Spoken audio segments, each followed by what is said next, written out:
أعوذ بالله من الشيطان الرجيم. بسم الله الرحمن الرحيم.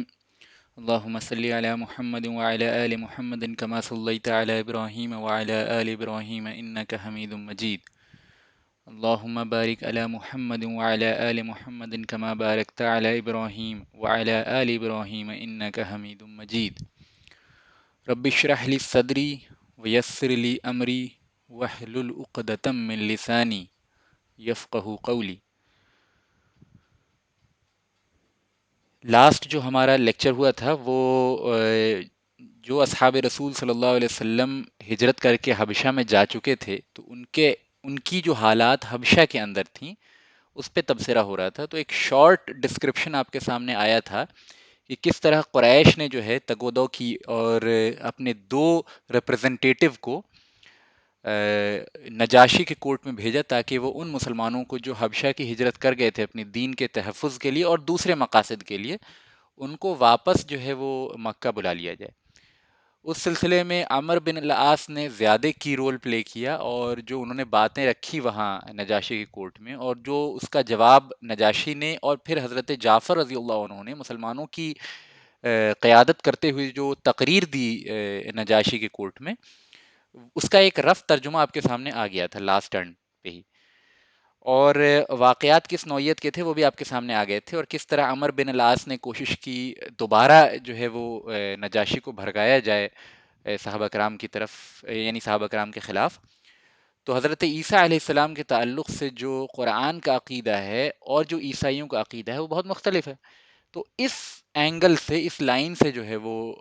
نجاشی کو انسٹیگیٹ کرنے کی کوشش کی گئی لیکن پھر حضرت جعفر رضی اللہ عنہ نے نجاشی کے سوالات کا اور عمر بن العاص کے کا جو انسٹیگیشن تھا اس کا بہترین جواب جو ہے نجاشی کے کورٹ میں دیا. تو وہ پوری ایک تقریر تھی جس کو امام احمد نے مسند میں نقل کیا ہے اور صحیح مسلم میں بھی اس کے بعض الفاظ ہیں اور ابن اسحاق میں بھی ہیں. لیکن میں نے جو روایت آپ کے سامنے پڑھی تھی وہ تھوڑی قدر تفصیل کے ساتھ پڑھی تھی. وہ مسند احمد کی روایت ہے اور اس کو ام سلمہ رضی اللہ عنہا نیریٹ کرتی ہیں. تو وہ ہم نے ایک ترجمے کے طور پہ آپ کے سامنے رکھ دیا تھا. آج انشاءاللہ تعالی حضرت جعفر رضی اللہ عنہ کی اسی تقریر کو ہم ایکسپلین کرنے کی کوشش کریں گے اور اس سے ہمیں کئی امپورٹنٹ چیزیں سمجھ میں آئیں گی. پہلی چیز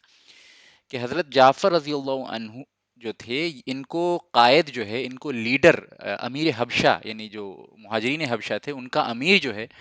اللہ کے رسول صلی اللہ علیہ وسلم نے خود بنایا تھا. اب آپ صلی اللہ علیہ وسلم کسی کو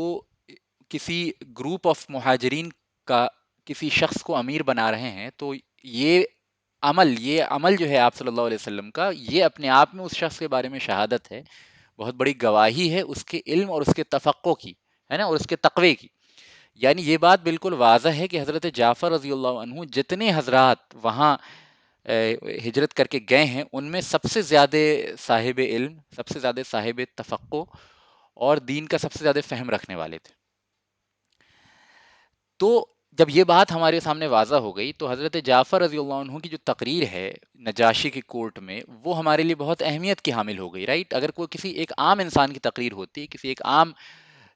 قاری کی تقریر ہوتی, کسی ایک عام مولوی کی تقریر ہوتی تو اس میں وہ اہمیت نہیں ہوتی. لیکن اس تقریر کی صداقت اور اس تقریر کی اہمیت اور اس تقریر کا جو کی یعنی اس تقریر کی جو پوزیشن ہے دین کے اندر اسپیشلی ابتدائی اسلام میں وہ بہت زیادہ ہے, کیونکہ اس سے ہمیں ایک ونڈو ملتا ہے, ایک راستہ ملتا ہے جس کے ذریعے ہم صحابہ کرام رضوان اللہ علیہم اجمعین کے جو ابتدائی فہم ہے دین کا اس کو سمجھ سکتے ہیں. اور اس میں بھی صحابہ کرام میں بھی یعنی درجہ بندی ہے, تمام صحابہ جو ہیں ایک لیول کے نہیں ہیں. جب تمام صحابہ ایک لیول کے نہیں ہیں تو جن اصحاب رسول صلی اللہ علیہ وسلم کو آپ صلی اللہ علیہ وسلم نے قیادت اپنے ہاتھوں سے جو سونپی تو پھر ان کا فہم اور ان کا تفقع زیادہ ہے. پھر ان کی کہی ہوئی بات, ان کی تقریر کا وزن جو ہے اور یعنی ان کی جو اوور آل دین کی انڈرسٹینڈنگ ہے اور ان کا جو دین کو ڈیفینڈ کرنے کا طریقہ ہے وہ ہمارے نزدیک جو ہے کافی آئیڈیل ہو جاتا ہے. پھر یہ بات سمجھ میں آ گئی. تو انہی باتوں کے پیش نظر جو ہے وہ انشاءاللہ تعالی آج ہم وہ جو جعفر رضی اللہ عنہ کی تقریر کو سرسری پچھلی دفعہ پڑھا تھا, بس اوپر ترجمہ کیا تھا, آج انشاءاللہ تعالی ان کی تقریر کے ایک حصے کو جو یعنی اصلاً تقریر ہے, یعنی وہ حدیث تو طویل تھی, اس میں اور بھی واقعات مینشن کیے گئے تھے, اس کو بیان نہیں کروں گا آج میں, لیکن جو ان کا تقریری پورشن ہے وہ انشاءاللہ تعالی شارٹ میں اس کو ہم بریک ڈاؤن کر کے سمجھیں گے. تو یہ آج کا لیکچر ہوگا، جیسا کہ آپ کو ٹائٹل سے سمجھ میں آ گیا ہوگا. ٹھیک ہے، تو اس تقریر کو شروع کرتے ہیں. بسم اللہ الرحمن الرحیم. سب سے پہلے جعفر رضی اللہ عنہ نے جو اسلام کا نقشہ کھینچا ہے، اس میں سب سے پہلی بات جو انہوں نے رکھی ہے وہ رکھی ہے کننا قوما اہل جاہلیہ نعبد الاسنام ونأکل المیتۃ ونأتی الفواحش ونقطع الارحام. یعنی حضرت جعفر رضی اللہ عنہ فرماتے ہیں کہ اے بادشاہ، ہم جاہل قوم تھے، یعنی ہم ایسی قوم تھے جو جاہلیت کی زندگی گزار رہے تھے. ہم بتوں کی عبادت کیا کرتے تھے، ہم مردار کھایا کرتے تھے، یعنی ڈیڈ فلیش کھایا کرتے تھے. ہم فواحش یعنی فحش کاموں کو کیا کرتے تھے، اور ارحام کو یعنی رشتہ داری کو توڑا کرتے تھے. یہ ارحام سے کیا مراد ہے انشاءاللہ تعالی آج سمجھیں گے اس کو، لیکن اگر رف ٹرانسلیشن کیا جائے تو اس سے مراد جو ہے رشتہ داری ہے. تو رشتہ داری وغیرہ کو جو ہے وہ قطع کیا کرتے تھے، اس کو توڑا کرتے تھے، اور پڑوسیوں کے ساتھ برا سلوک کیا کرتے تھے. وہ یأکل القوی منا ضعیفا، اور ہم میں کا مضبوط جو ہوتا تھا وہ ہم میں کے کمزور کو کھا جاتا تھا. یہ پہلا یعنی پہلا پورشن جو ہے تقریر کا وہ یہ ہے. تو اس کو پہلے سمجھتے ہیں. یہاں تو پہلی بات تو اس سے پہلے کہ ہم جاہلیت کے پکچر اپنے ذہن میں بنائیں، ہمیں جعفر رضی اللہ عنہ کے فہم سے ایک بات یہ سمجھ میں آتی ہے کہ جب ہم کسی کو اسلام کی دعوت دے رہے ہیں یا کوئی بات بالکل آؤٹ آف دا باکس کہیں پہ سامنے آ گئی ہے، تو وہاں پہ کانٹیکسچولائزیشن بہت امپورٹنٹ ہے. میری اس بات کا کیا مطلب ہے؟ اس بات کا مطلب یہ ہے کہ نجاشی جو ہے پورے کے پورے بیک گراؤنڈ سے، عرب کے ماحول سے، عرب کے کلچر سے، اور جو عرب کا کے مذاہب تھے اس سے گہری واقفیت تو نہیں رکھتے تھے، سرسری واقفیت رکھتے تھے. تو نجاشی کے سامنے اسلام کی دعوت کو صرف چند احکامات کو اگر بیان کر دیا جاتا تو اس طریقے سے نجاشی کو اسلام کی خوبصورتی نجاشی کے اوپر واضح نہیں ہوتی. اس کے لیے جعفر رضی اللہ عنہ نے اس سے پہلے کہ وہ اسلام کی خوبصورتی کو بتائیں، اس سے پہلے کہ اسلام کے احکام کو بتائیں، اس سے پہلے کہ اس پروسیس آف پروفیٹ ہوڈ کو بتائیں، اس سے پہلے کہ یہ فینومینا آف محمد صلی اللہ علیہ وسلم کو بتائیں، جعفر رضی اللہ عنہ نے کیا کیا ہے کہ پورے کے پورے عرب کی ایک تصویر کشی کر دی، اور خاص طور پہ قریش کی، خاص طور پہ جو حجاز کے علاقے میں آباد عرب قبائل تھے ان کی تصویر کشی جو ہے جعفر رضی اللہ عنہ نے ضروری سمجھی یہاں پہ. تو پتہ یہ چلا کہ کسی بھی بات کو پراپر کانٹیکسٹ میں سمجھنا چاہیے. ایک چیز ہمارے زمانے میں ایک بہت بڑی پرابلم یہ ہے کہ ہم لوگ جو ہیں وہ کانٹیکسٹ پہ دھیان نہیں دے پاتے اکثر. یعنی جب ہم قرآن مجید بھی پڑھ رہے ہیں تو قرآن مجید کی آیات کو اگر ہم سیاق و سباق سے یعنی اس کے آگے پیچھے سے ہٹا کے پیش کریں گے تو بعض اوقات جو ہیں بہت غلط معنی جو ہے کنوے ہو سکتا ہے. بعض لوگ جو اس طرح سے یعنی علوم تفسیر پہ واقفیت نہیں ہوتی، یا ان کی نسبت جو ہے وہ اہل العلم کے ساتھ نہیں ہوتی، تو ان کے بارے میں یہ دیکھا جاتا ہے عام طور پہ، یعنی خاص طور پہ جب یہ سوشل میڈیا کا دور ہے اس میں یعنی بہت کامن ہے کہ لوگ جو ہیں وہ آیات کو ان کے سیاق و سباق سے ہٹا کے اپنے مطلب کا معنی اس پہ چڑھاتے ہیں. یہ جو اسلام کے دشمنان ہیں وہ تو بہت زیادہ کرتے ہیں، یعنی وہ اسلام کو بدنام کرنے کے لیے اس طرح کے معاملات تو کرتے ہی ہیں، اور یہ بات ہر کوئی جانتا ہے. لیکن بہت سے مخلص مسلمان بھی جو ہیں وہ اس خطا کے شکار ہو جاتے ہیں، اور کم فہمی میں یعنی نا تجربہ کاری میں، یا یوں کہہ لیجیے کہ جلد بازی میں آیات قرآنی سے رزلٹ ڈرائیو کرتے ہیں without looking at its proper context. اسی طرح احادیث کا بھی معاملہ ہے. یعنی احادیث کو بھی اگر ہم کانٹیکسٹ میں رکھ کے نہیں سمجھیں گے تو ہم اس سے غلط معنی ڈرائیو کر سکتے ہیں. میں ایک ایگزامپل دیتا ہوں. یعنی اگر آپ احادیث کے ذخیرے کو چھانیں گے، پٹکیں گے، اور اس پہ یعنی نگاہ ڈالیں گے تو آپ کو ایک چیز سمجھ میں آئے گی. بہت ساری ایسی احادیث ہے جس میں صحابہ کرام میں عورتوں اور مردوں کے بات کرنے کا یعنی کلیئرلی جو یعنی بغیر پردے کے بھی بات کرنے کا ذکر مل جائے گا. کیوں مل جائے گا؟ کیونکہ پردے کے احکامات جو ہیں 5 ہجری اور 6 ہجری کے درمیان جو ہے فرض ہوئے ہیں. یعنی اس سے پہلے جو پردے کا معاملہ تھا وہ واجب وجوبیت کی حد تک نہیں تھا. یعنی امہات المومنین تو پردہ کیا کرتی تھی، لیکن عام مسلم عورتوں پہ پردے کے احکامات کا نزول نہیں ہوا تھا. اب وہ احادیث جس میں ان واقعات کی تصویر کشی کی گئی ہے جو نزول پردے سے پہلے کے ہیں، اس میں اگر آپ اس کو سامنے رکھیں اور اس سے احکامات یہ نکالیں، اس سے یہ رزلٹ نکالیں کہ بغیر پردے کے بھی جو ہے مرد اور عورت کا اختلاط ممکن ہے، جائز ہے، کیونکہ احادیث میں اس کا ذکر موجود ملتا ہے، تو یہ رزلٹ کا ڈرائیویشن جو ہے اور یہ ڈیریویشن جو ہے انتہائی خطا پہ مبنی ہوگا. ٹھیک ہے؟ کیوں؟ کیونکہ آپ نے اس حدیث کو سیاق و سباق سے ہٹا دیا، اس کے کانٹیکٹ سے ہٹا دیا ہے نا. اسی طرح ہم دیکھتے ہیں کہ حضرت حمزہ رضی اللہ عنہ کے بارے میں روایت موجود ہے کہ انہوں نے شراب پی، اور شراب پیتے تھے وہ. لیکن اگر اس سے کوئی شخص یہ استدلال کرے کہ ہاں یعنی شراب جو ہے وہ جائز ہے، تو آپ بھی اس کو کہیں گے بیوقوف انسان ہے. ہے نا، کیونکہ شراب کی حرمت بالکل سب کو معلوم ہے، اچھے طریقے سے معلوم ہے، لہٰذا آپ بھی اس کو جو ہے وہ کاٹ دیں گے، کہیں گے نہیں تم بالکل غلط بات کہہ رہے ہو، یہ شراب کی حرمت سے پہلے کا واقعہ ہے۔ لیکن اس کے برعکس وہ احکامات جو امت کے اندر، امت کے عوام کے اندر اتنے عام نہیں ہوتے، اس میں ہمارے درمیان بعض ایسے لوگ موجود ہیں جو ان احادیث کا سہارا لیتے ہیں یا ان آیات قرآنیہ کا سہارا لیتے ہیں جو اس وقت نازل ہوئیں جس وقت ان باتوں کے تعلق سے احکامات کی وجوبیت کا نزول نہیں ہوا تھا۔ تو یہ ہوتا ہے بات کو سیاق و سباق سے ہٹا دینا، بات کو اس کے کانٹیکسٹ سے ہٹا کے رکھنا، اور اس کے بہت سارے نقصانات ہیں نا۔ تو یہی معاملہ ہے، تو یہ نہیں کرنا چاہیے، یہ اچھی بات نہیں ہے۔ یعنی ایک اچھی تحقیق کا سب سے پہلا، یعنی ایک اچھی تحقیق کا سب سے پہلی پہچان یہ ہے کہ آپ کے سامنے کوئی حدیث آ جائے، آپ کے سامنے آیات قرآنی کوئی آ جائے، تو پہلے آپ یہ دیکھیں کہ اس کے آگے پیچھے کی باتیں کیا ہیں، یہ حدیث کب بیان کی گئی ہے نا، یہ آیات قرآنی کب نازل ہوئی، اس کے آگے پیچھے کن باتوں کا ذکر ہے، لہٰذا یہ آیات کس چیز کے بارے میں بات کر رہی ہے، ٹھیک ہے۔ پھر اب یہ تمام واقعات اور تمام ڈیٹیلز جو ہیں ہر آدمی کے لیے ممکن نہیں ہوتا تحقیق کرنا، اسی لیے کہا گیا ہے، عام طور پہ یہ بہتر مانا گیا ہے کہ انسان جو ہے اہل العلم سے جو ہے وہ ان کی طرف رغبت کرے، ان کی طرف جو ہے جائے اور پتہ کرے کہ یہ حدیث میرے سامنے آئی ہے، اس کا کیا معنی ہے۔ اس کا مطلب یہ نہیں ہے کہ علماء کی مونوپولی ہے دین کے اوپر، بعض بھائیوں کو ایسا لگتا ہے کہ علماء سے پوچھنا یا ان کے فہم سے جو ہے استفادہ کرنا کا مطلب یہ ہوا کہ علماء کی مونوپولی ہو گئی دین کے اوپر، ایسا نہیں ہے، یہ علماء کی مونوپولی نہیں ہے، لیکن دنیا کے اندر کوئی بھی جو علم ہوتا ہے نا، اس میں جو ایکسپرٹ ہوتا ہے وہ اس کے آگے پیچھے کی خد و خال کو جانتا ہے، لہٰذا وہ اس کے بیک گراؤنڈ کو جانتا ہے، تو وہ اس حساب سے آپ کو چیزیں جو ہے ساری ڈیٹیلز کو سامنے رکھ کے آپ کو جواب دے سکتا ہے۔ آپ کے سامنے 2-4 حدیثیں آئیں گی اور آپ اس سے رزلٹ اگر ڈرائیو کر لیں گے تو آپ کو 200-400 حدیثیں نہیں بھی معلوم ہیں، جن کے نہ جاننے کی وجہ سے آپ کو کانٹیکسٹ نہیں سمجھ میں آئے گا، کس کانٹیکسٹ میں وہ حدیث کہی گئی، اور جب وہ کانٹیکسٹ نہیں سمجھ میں آئے گا تو آپ غلط رزلٹ ڈرائیو کر لیں گے۔ لہٰذا کانٹیکسچوائلائزیشن کی اہمیت جو ہے انتہائی زیادہ ہے اسلام کے اندر، اور یہ جعفر رضی اللہ عنہ کے فہم سے بات سمجھ میں آتی ہے ہمیں، حالانکہ یعنی میں نے تھوڑا سا ٹینجنٹ پہ بات کو زیادہ گھمایا اور چند اور ایشوز کو بھی ڈسکرائب کر دیا آپ کے سامنے، لیکن بس اس میں میرا مقصد یہ ہے کہ ہم یہ سمجھیں کہ صحابہ کرام کے نزدیک بھی جو ہے کانٹیکسچوائلائزیشن کی اہمیت تھی۔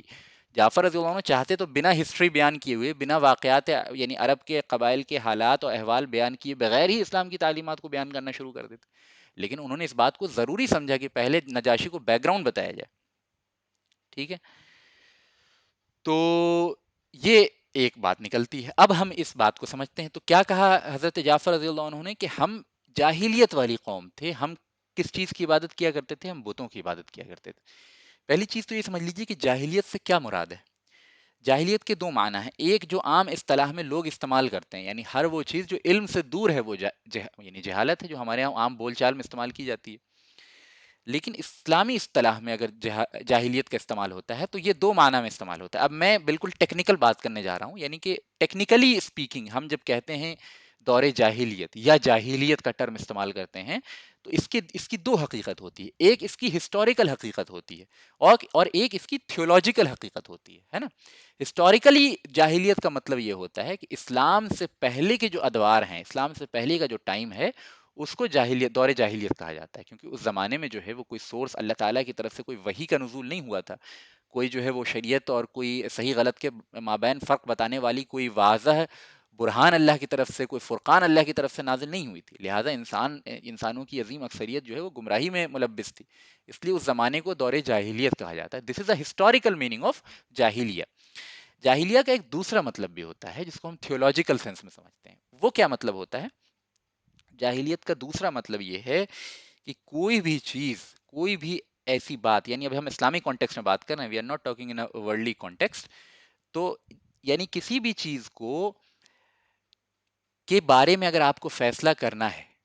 اور فیصلہ کرنے کے لیے آپ کے پاس ٹولز اویلیبل غلط ہیں یا نہیں ہیں، مثال کے طور پہ میرے سامنے ایک بیمار انسان آتا ہے اور میں میڈیکل سائنس سے واقفیت نہیں رکھتا ہوں، ہے نا، میں ڈاکٹر نہیں ہوں،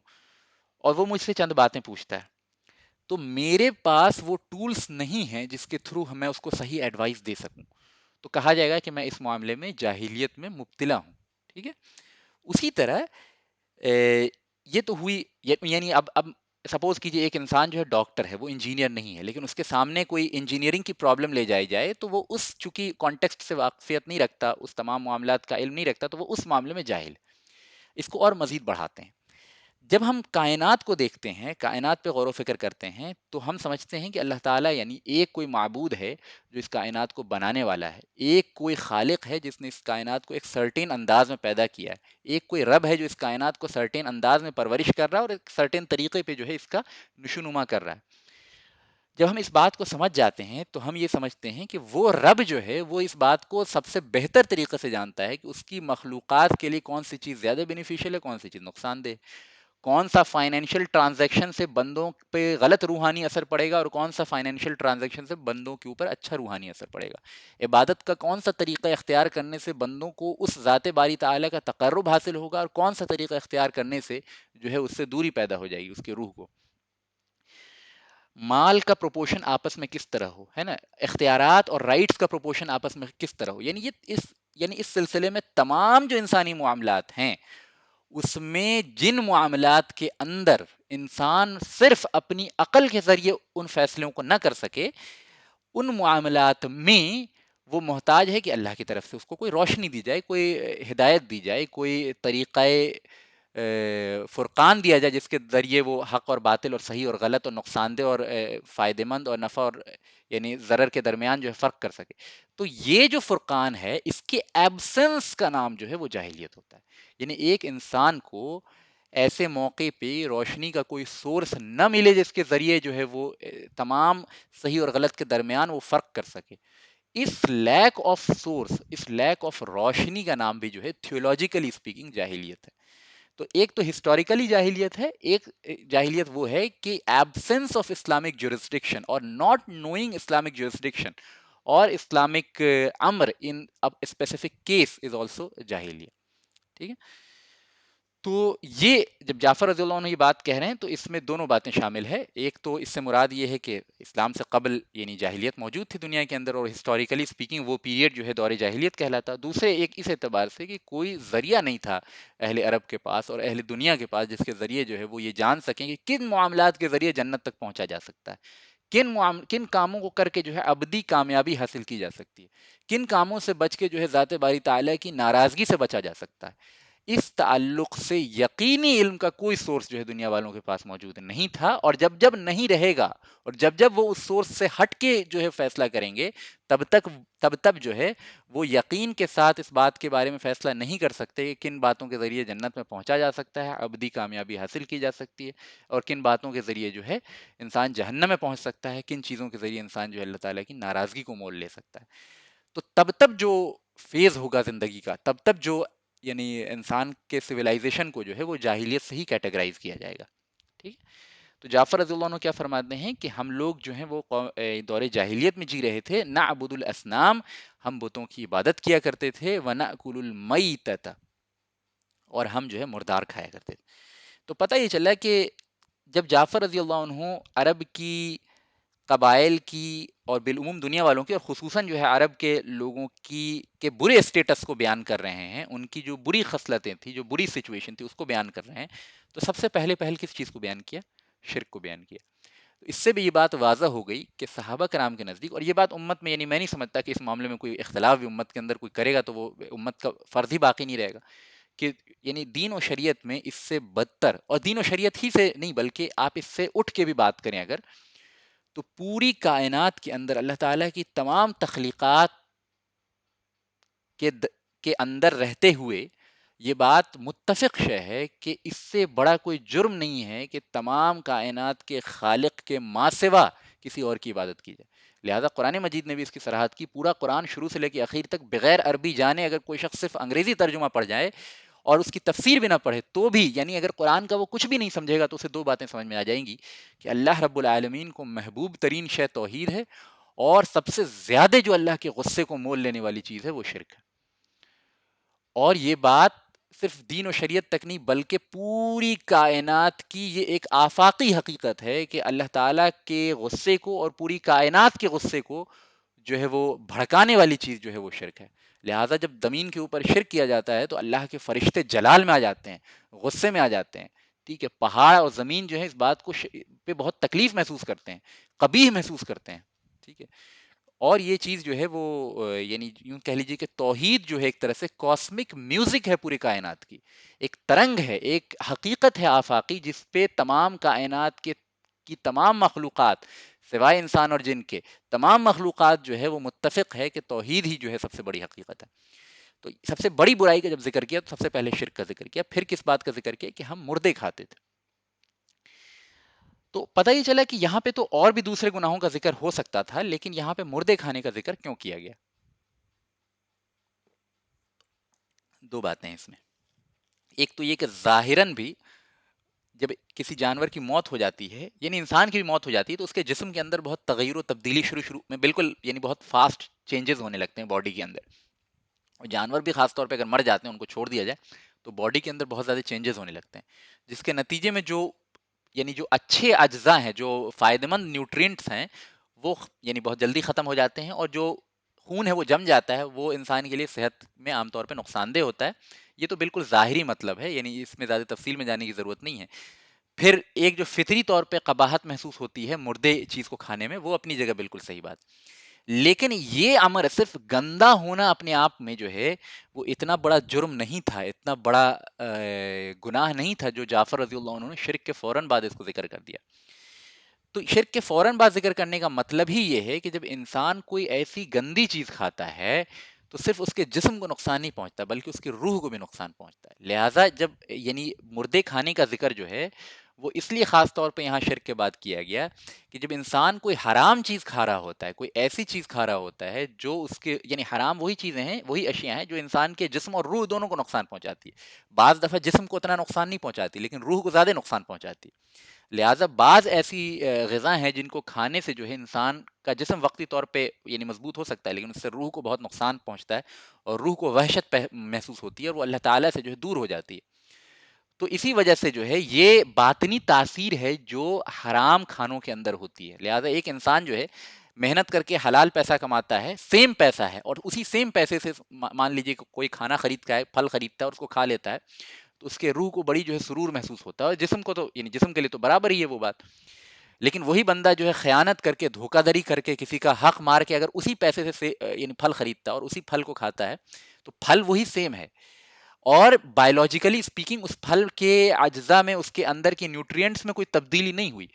لیکن اس کی ایک باطنی تاثیر ہوتی ہے جو انسان کے روح پہ ایسی پڑتی ہے جس کے نتیجے میں روح کے اندر وحشت بہت پیدا ہوتی ہے اور وہ اللہ تعالیٰ سے دور ہو جاتی ہے۔ لہٰذا حرام کھانے والے کے لیے مزید مشکل سے مشکل تر ہوتا چلا جاتا ہے کہ وہ اللہ سے قریب ہو پائے، وہ عبادتوں میں دل لگا پائے، وہ دعاؤں میں جو ہے اس کو لذت محسوس ہو، وہ ذکر و اذکار میں جو ہے وہ اپنے آپ کو یعنی ارتکاز کے ساتھ لگ سکے، وہ دوسرے نیک کاموں میں آگے بڑھ کے جو ہے وہ کام کر سکے، بلکہ اس کو نیکیوں سے، اچھی چیزوں سے وحشت ہونے لگتی ہے، اس کو برا لگنے لگتا ہے، اس کو وہ باتیں اس کے کان پہ گرا گزرتی ہیں۔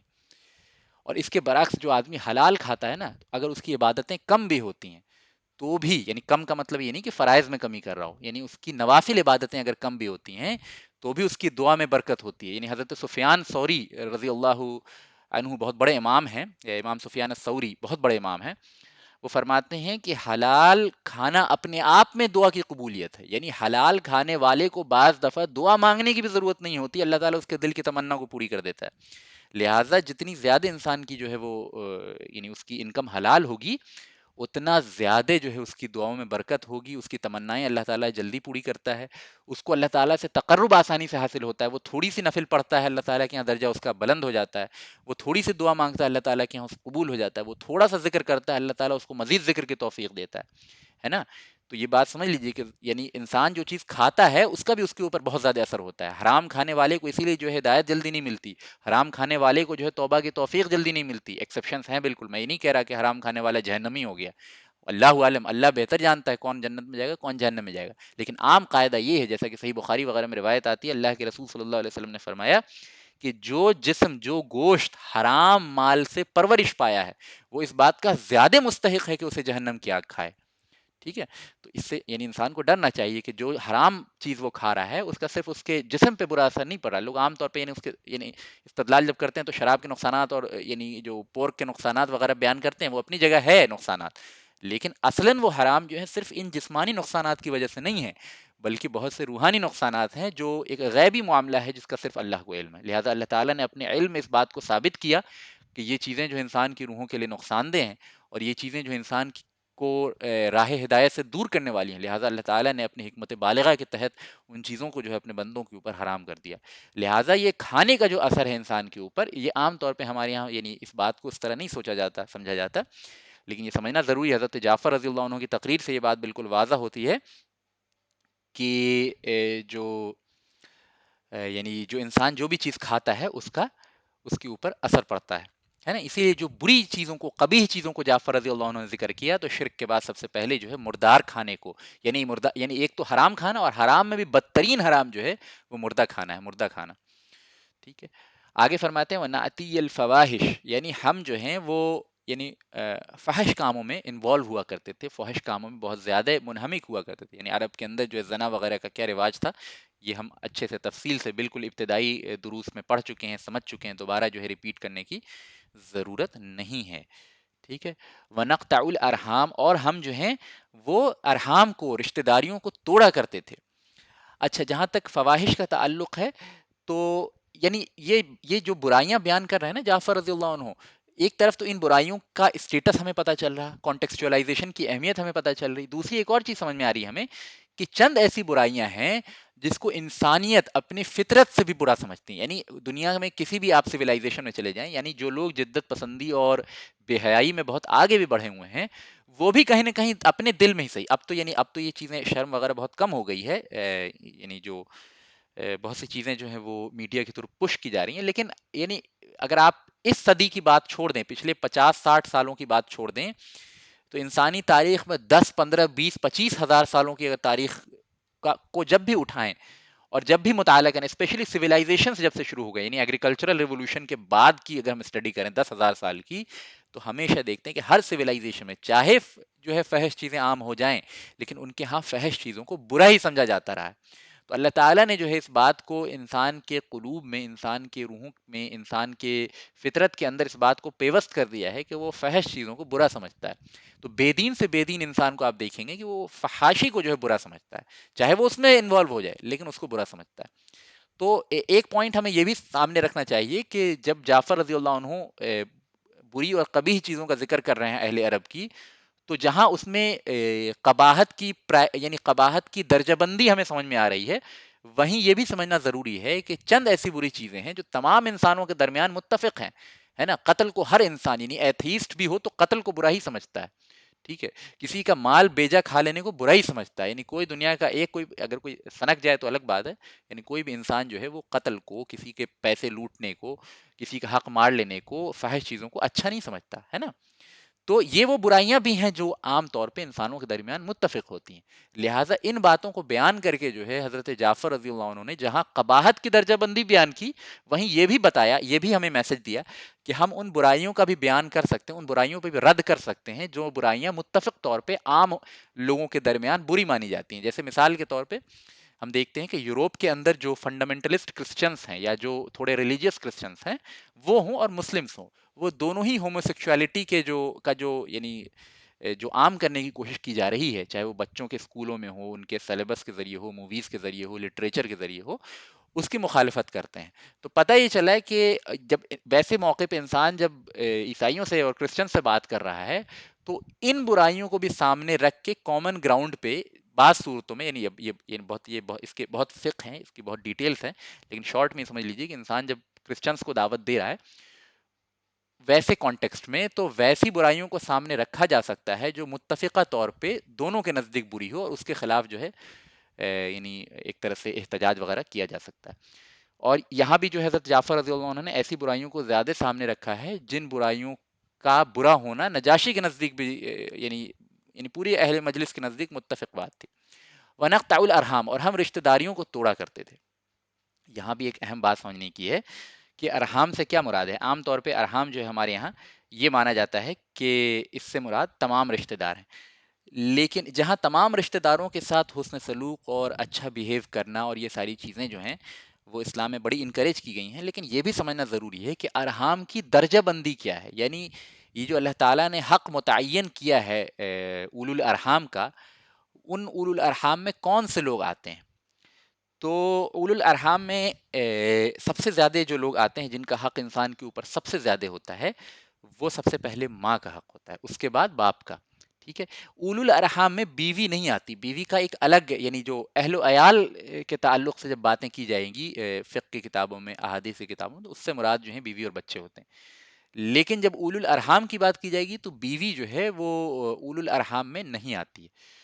تو اولو الارحام جب قرآن مجید جہاں بیان کر رہا ہے یا احادیث میں بیان کیا جا رہا ہے، اس سے مراد کون لوگ ہیں؟ سب سے اولین مصداق جو ہیں وہ ماں ہوتی ہے اس کی، اور اس کے بعد باپ. اور ماں باپ کے بعد کون ہے اولو الارحام؟ اولاد. اولاد کے بعد کون ہے؟ چچا اور خالہ. چچا اور خالہ کے بعد کون ہے؟ ماموں اور پھوپھی. ان کے بعد کون ہے؟ بھتیجے وغیرہ جتنے آپ کے ہیں. ٹھیک ہے. یہ ہیں اصل، یعنی اصل جن کو کہا جاتا ہے اولو الارحام وہ یہ ہیں. اور یعنی چچا اور خالہ کے بعد اور پھوپھی اور ماموں کے بعد بھائی بہن بھی.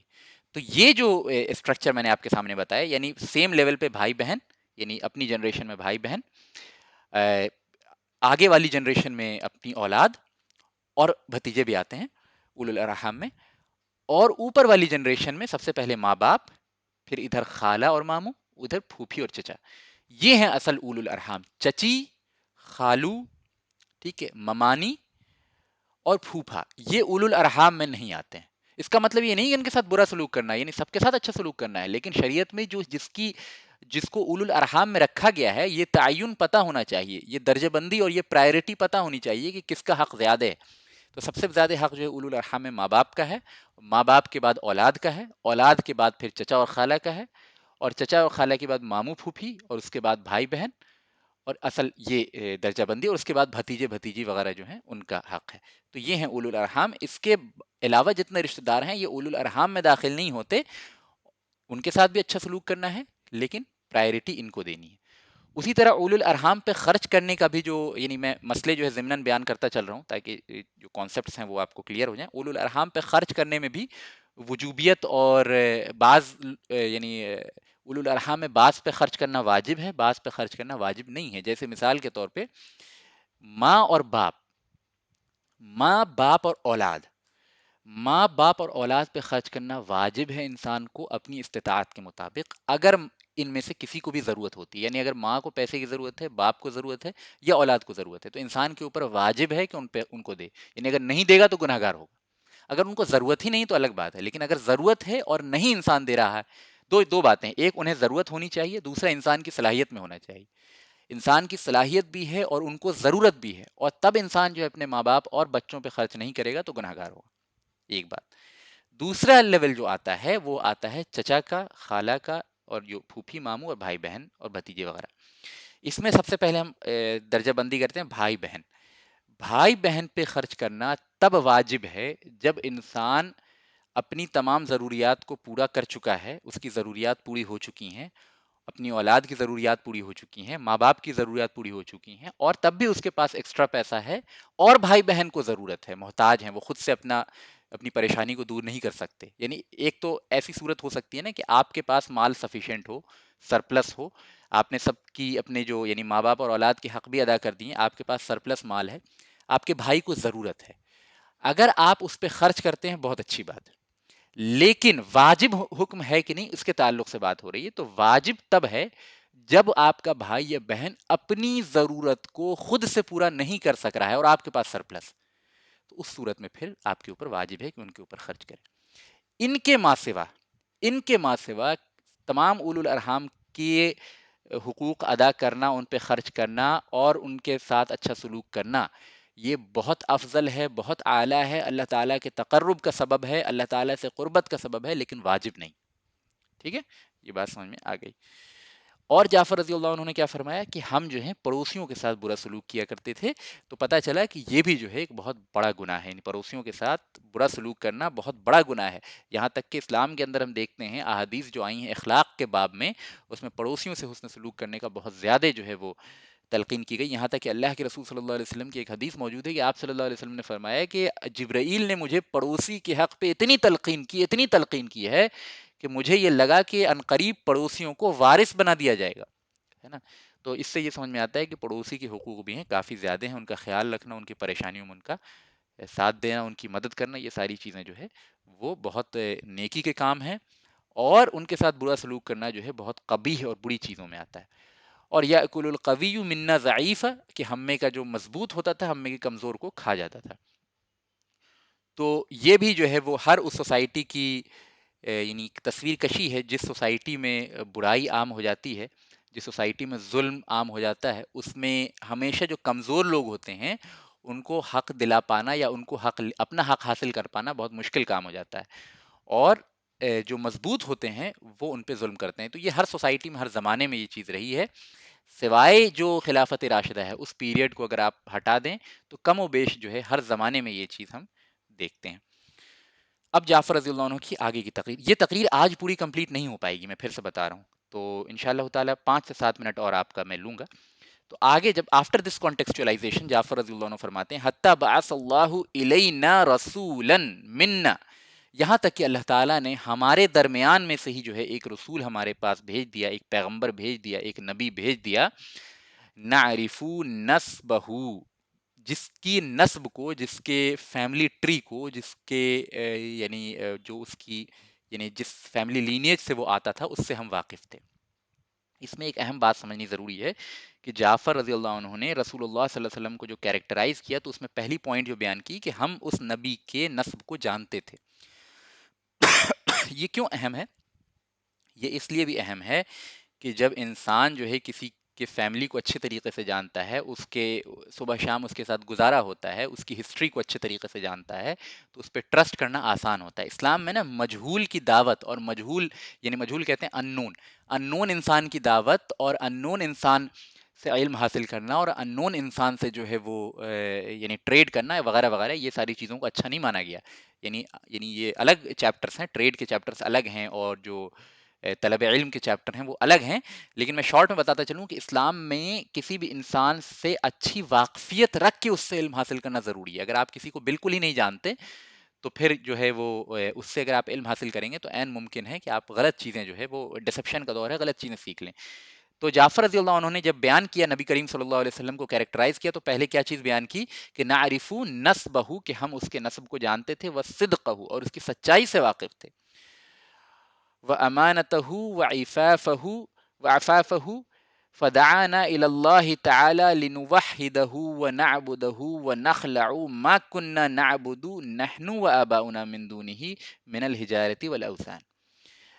اب آگے فرماتے ہیں کہ ہم اس کے نسب کو جانتے تھے، اس کی صداقت، اس کی سچائی سے واقف تھے، اور اس پہ آپ نے کافی تفصیل سے جو ہے کلام سنا ہے مجھ سے کہ آپ صلی اللہ علیہ وسلم کی صداقت کا جو عرب کے اوپر ایک سکہ جمع ہوا تھا،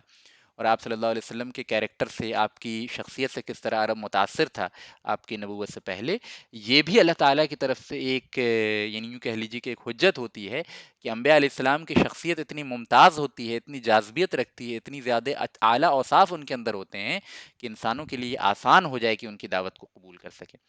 وصدقہ، کہ ہم اس کی سچائی سے بہت اچھی طریقے سے واقف تھے، اس کی امانت داری سے واقف تھے، لہٰذا آپ صلی اللہ علیہ وسلم کو وہ جو ہے وہ صادق و امین کہا کرتے تھے عرب۔ تو یعنی کہ کوئی شخص، کسی شخص کا اپنی امانت اور صداقت کے لیے مشہور ہونا بھی جو ہے ایک اچھی گواہی ہے، ایک اچھی بات ہے نا، اور اس کے یعنی اس کے اپنے دعوے میں سچے ہونے کی جو ہے وہ ایک نشانی ہے، اور اس کی پاک دامنی سے ہم واقف تھے، یعنی عرب کے اندر پاک دامنی کا ہونا یہ اپنے آپ میں ایک یعنی ریئر بات تھی، ایک نادر بات تھی۔ تو یہاں بھی جو ہے آپ صلی اللہ علیہ وسلم کی پاک دامنی کی واقفیت کو بھی جعفر رضی اللہ عنہ نے ایز اے پروف استعمال کیا، ایز اے ثبوت دیا نجاشی کے سامنے نبی کریم صلی اللہ علیہ وسلم کی صداقت کا۔ لہٰذا آگے فرماتے ہیں کہ اس نبی نے ہمیں جو ہے فدعانا الی اللہ تعالی، کہ اس نبی نے ہمیں اللہ رب العالمین کی طرف بلایا تاکہ ہم اللہ تعالیٰ کو کی وحدانیت کو قبول کر سکیں، یعنی نبی کریم صلی اللہ علیہ وسلم کی دعوت کا اولین جو ایسپیکٹ ہے وہ اللہ تعالیٰ کی توحید ہے۔ بار بار ہم دیکھتے آئے ہیں، شروع سے دیکھتے آئے ہیں اور آگے بھی دیکھتے آئیں گے کہ پوری قرآن مجید اور پوری سیرت اور پوری احادیث، یعنی تمام کا تمام اسلام کو اگر ایک ورڈ میں ڈسکرائب کرنا ہو اور اس کے سوا آپ کو کسی ورڈ کے بولنے کی اجازت نہ دی جائے، تو سب سے یہ سمجھ لیجیے کہ سب سے اہم ترین اور سب سے اعلیٰ ترین اور جنت کی سب سے بڑی کنجی، آخرت کی کامیابی کا دار و مدار، آگ اور دائمی نعمت کے درمیان فرق کرنے والی چیز جو ہے وہ توحید۔ لہٰذا توحید کو نہ صرف یہ کہ انسان کو پڑھنا چاہیے، سمجھنا چاہیے، بلکہ انسان کو ہمیشہ تگودو کرنی چاہیے کہ اللہ تعالیٰ ہمیں ہمیشہ ہر قسم کے شرک سے جو ہے محفوظ رکھے. یہ تگودو ہونی چاہیے، ہمیں توحید کو فار گرانٹیڈ نہیں لینا چاہیے. ہم قرآن مجید کا مطالعہ کرتے ہیں، دیکھتے ہیں انبیاء علیہ السلام نے اپنی اولادوں کے لیے توحید پہ قائم رہنے کی دعائیں کی ہے. یعنی اگر کوئی شخص جو ہے سب سے زیادہ فار گرانٹیڈ لے سکتا تھا توحید کو تو وہ انبیاء علیہ السلام تھے، کیونکہ وہ اللہ تعالیٰ کی وحدانیت کا اس طرح یقین رکھتے تھے جس طرح کوئی دوسرا شخص یقین رکھ ہی نہیں سکتا. اس کے باوجود ہم دیکھتے ہیں کہ انبیاء علیہ السلام نے توحید کو کبھی فار گرانٹیڈ نہیں لیا. ہر نبی نے توحید کی دعوت دی، توحید کے لیے اپنی اولادوں کے لیے دعائیں کی، توحید کی دعوت میں انتہائی سختی برتی.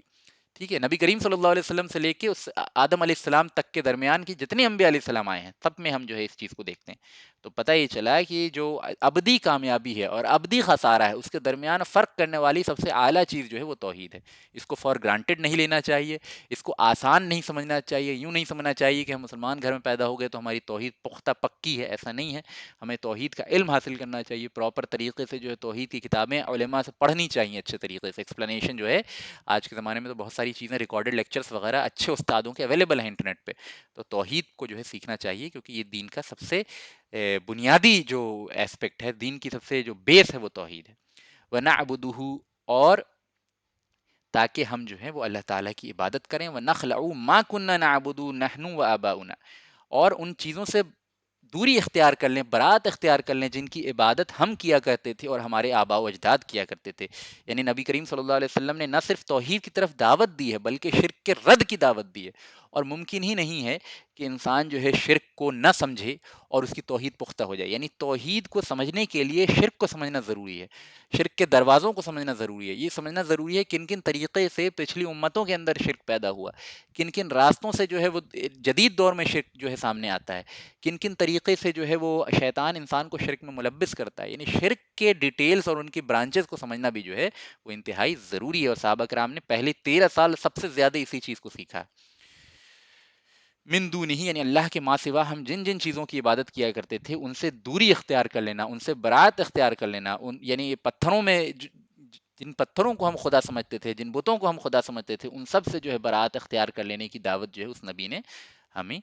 دی. تو یہ پتہ، یہ یعنی سب سے اولین، سب سے پہلا احکام اور سب سے اہم ترین حکم جو ہے جعفر رضی اللہ عنہ نے نجاشی کے کورٹ میں بیان کیا. انشاءاللہ تعالی آگے بھی اس تقریر کے سلسلے میں باتیں آ جائیں گی. تو آج میں اپنی بات کو یہیں پہ ختم کرتا ہوں. یہ تقریر مکمل نہیں ہوئی ہے جعفر رضی اللہ عنہ کی. اگلا لیکچر بھی اسی تقریر کے ایکسپلینیشن میں جائے گا، اور جو انہوں نے پوائنٹس بیان کیے ہیں اس کے ذریعے جو ہے وہ ہم دین میں ترجیحات کو، دین کی اہم نکات کو، اور اولین صحابہ کرام کے درمیان جو فہم دین تھا اس کی درجہ بندی، یعنی اس میں پرائرٹیز اور اس میں اہم ترین چیزیں کیا تھیں، قبیح ترین چیزیں ان کے نزدیک کیا تھیں، اس کے ذریعے ہم سمجھ کے جو اسلام کو اپنے پیور فارم میں سمجھنے کی یہاں کوشش کر رہے ہیں. اللہ تعالیٰ سے دعا ہے کہ اللہ تعالیٰ جو ہے ہمارے اس عمل کو قبول فرمائے اور ہمارے گناہوں کو معاف فرمائے. جو خطا جو ہے اس اسپیچ کے درمیان، اس درس کے درمیان ہو گئی، اللہ تعالیٰ اس کو یعنی ہمارے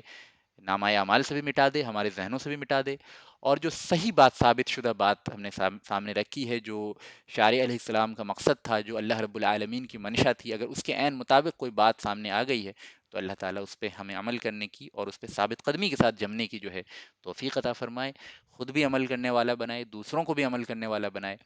آمین یا رب العالمین. والحمد للہ رب العالمین. 2 منٹ آپ کے جو ہے سوال جواب انشاءاللہ تعالی میں لے لوں گا.